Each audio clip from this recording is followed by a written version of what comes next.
Best low-cost Chinese mechanical keyboard. 3 superb picks on Work Rift.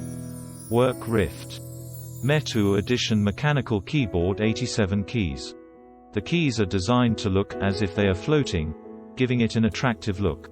A 500 million time durability test has been conducted on the key to ensure long product life.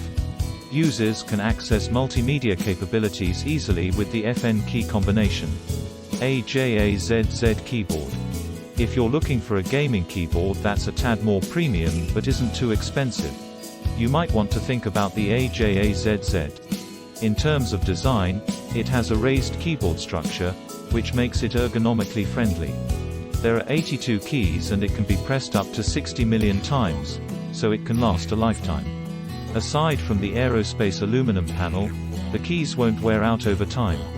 Because they aren't printed like other keyboards, rather, they are part of the keycap. This is great not only for gaming, but also for schoolwork. One-hand gaming mechanical keyboard.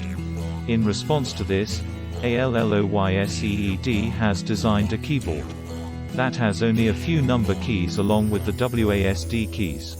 The keyboard is the size of your palm and is built exclusively for gaming. Furthermore, the ergonomics of the product are fantastic, with a palm support and a wrist support extension. With a proper setup, you can connect your keyboard and mouse to the USB connector on your phone and play PUBG with a proper keyboard and mouse. There are functions for muting, pausing, increasing, decreasing volume. The device is very portable and can be carried in the smallest of bags. This concludes our list of the 3 best Chinese keyboards available in the market.